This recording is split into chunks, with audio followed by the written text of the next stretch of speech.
여러분 안녕하십니까? 9월 20일 화요일 오전 주요 뉴스 한눈에 보여드립니다. 뉴스 브리핑 시작합니다. 추석 연휴가 끝나자마자 경기도 성남시 도심 곳곳이 재활용 쓰레기로 몸살을 앓고 있습니다. 포화 상태에 있던 성남시 재활용품 선별장에 추석 연휴 내내 쌓였던 재활용 쓰레기가 몰리면서 벌어진 일입니다. 모란시장으로 들어간 도로는 거대한 쓰레기장으로 변했고 사람들은 차도로 통행하고 있는 실정인데요. 차정윤 기자가 다녀왔습니다. 보시다시피 재활용 더미 때문에 보행자들은 이 차도로 나와 걸을 수밖에 없어 안전에도 우려가 커지고 있습니다.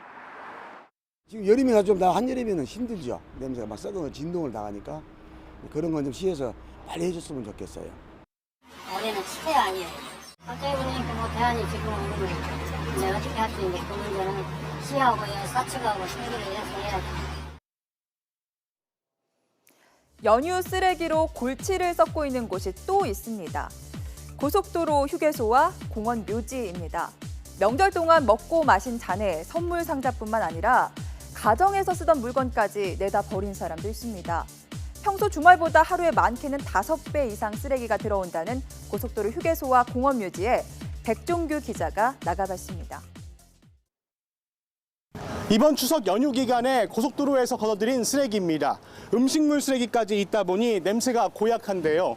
심지어 가정에서 사용하던 텔레비전과 의자까지 버린 양심 없는 사람들도 있었습니다.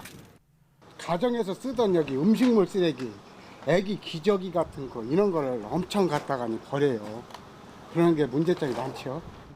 늦은 성명 왔는데 묘지 근처에 쓰레기가 너무 많고 음식물도 너무 많아서 냄새가 너무 많고 좀 치우고 갔으면 좋겠어.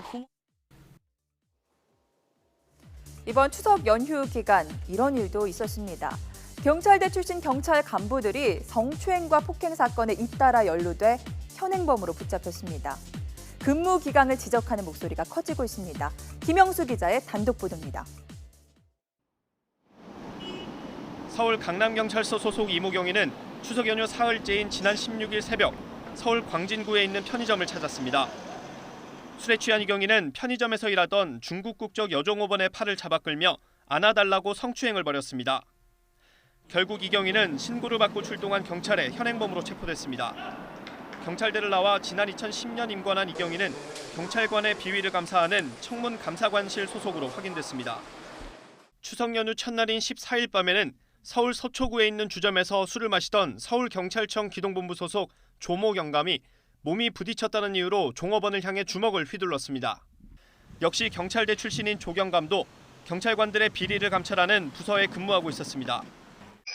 인사조치를 우선 했습니다. 그래서 이제 징계 절차는 특별 서울청에서 진행을 할 건데 지난달 취임한 이철성 경찰청장은 취임 일성으로 갑질과 사회 비리를 특별 단속하겠다며 강력한 처벌 의지를 밝혔습니다. 부패와 부조리를 털어내고 깨끗하고 반듯한 사회 풍토를 조성해야 합니다. 하지만 경찰 비위를 예방하고 조사해야 할 경찰 간부들까지 연휴 기간 도리어 성범죄와 폭행에 연루돼 잇따라 체포되면서 경찰 신뢰에 금이 갔습니다. YTN 김영수입니다. 2천억 원대 횡령과 배임 혐의를 받고 있죠. 신동빈 롯데그룹 회장이 오늘 오전 검찰에 출석했습니다. 검찰 조사에 앞서 신 회장은 심려를 끼쳐 죄송하다며 검찰 수사에는 성실히 협조하겠다고 밝혔습니다. 또 혐의를 인정하느냐는 질문에는 검찰에서 자세히 답하겠다며 말을 아꼈습니다. 검찰은 신 회장에 대한 조사를 마치는 대로 롯데그룹 수사를 마무리하고 신동빈 회장을 비롯해 신격구 총괄회장과 신동주 전 일본 롯데홀딩스 부회장 등 오너 일가에 대한 신병 처리 방침을 결정할 예정입니다. 신동빈 회장의 발언 직접 들어보시죠. 시민의 기초들여 죄송합니다. 검찰의 수사에는 성실히 협조하겠습니다. 네, 횡령 배임 혐의 인정하십니까? 검찰에서 자세히 말씀드리겠습니다. 롯데그룹은 초긴장 상태입니다. 지난 18일 검찰이 소환을 통보하자 바로 신동빈 회장이 성실히 답변해 수사에 최대한 협조할 거라는 입장 자료를 낸 뒤 특별한 입장은 발표하지 않고 있습니다. 롯데가 가장 우려하는 상황은 신 회장의 구속입니다. 이럴 경우 롯데는 사상 초유의 경영 공백 사태를 맞게 되고 나아가 일본 롯데홀딩스가 한국 롯데그룹을 좌우하게 될 수 있다는 우려까지 나옵니다.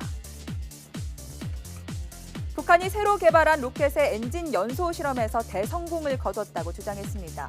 김정은은 서해 미사일 발사장 현지 지도에 나서 5차 핵실험 이후 첫 군사 행보를 보였습니다. 북한은 이번 엔진이 완성됨으로써 국가우주개발 5개년 계획 기간에 위성 발사용 로켓을 확실히 완성할 수 있는 기술이 마련됐다고 주장했는데요. 우리 군 당국은 이번 엔진 연소 실험은 미국 본토까지 가는 대륙간 탄도미사일 개발의 과정으로 보인다고 설명했습니다. 우리 대학생 가운데 절반가량은 북한을 적대적으로 생각하고 전쟁이 나면 나가 싸우겠다는 생각을 지닌 것으로 조사됐습니다. 또 대학생 10명 가운데 4명가량은 사드 배치에 찬성하는 것으로 나타났습니다. 한편 조사 대학생의 56.1%가 이민을 생각하고 있고 대한민국에서 살아갈 희망이 보이지 않는다를 그 이유로 꼽았습니다. 이번 설문조사는 YTN과 사단법인 청년과 미래가 공동 기획해 지난 2일부터 11일까지 전국 4년제 대학생 5,152명을 대상으로 현장 대면 조사 방식으로 진행했고 신뢰도는 95%, 오차 범위는 플러스 마이너스 1.37%포인트입니다. 8월 전기요금 고지서 받으셨죠? 올여름 폭염의 영향으로 지난 6월분보다 8월 전기요금을 2배 이상 낸 가구가 298만여 가구인 것으로 나타났습니다. 이 중 23만 6천 가구는 요금이 5배나 늘었고 19,000 가구는 11배 이상 급등했습니다. 이철우 새누리당 의원은 이번 국정감사를 통해 주택용 전기요금 누진제가 가진 문제점을 꼼꼼하게 살피고 개편 방향을 제시하겠다고 말했습니다. CCTV 화면인데요. 자세히 보시면 빨간 동그라미 안에 한 남성이 달아나고요. 잠시 뒤에는 또 다른 남성이 119 구조대에 의해 실려 나옵니다. 지난 13일 서울 강남의 출판사 사무실에서 40살의 번역가가 둔기로 피습을 당한 겁니다. 용의자는 번역을 의뢰를 빌미로 번역가를 처음 만난 뒤에 미리 준비한 둔기로 수차례 무차별 공격을 가했습니다. 경찰은 이 남성이 번역가를 찾아온 점과 둔기를 미리 준비한 점으로 미루어 계획적인 범행으로 보고 뒤를 쫓고 있습니다. 성과 연봉제 추진을 비롯한 정부의 노동개혁에 반대하는 노동계가 이번 주부터 연쇄 파업에 들어갑니다.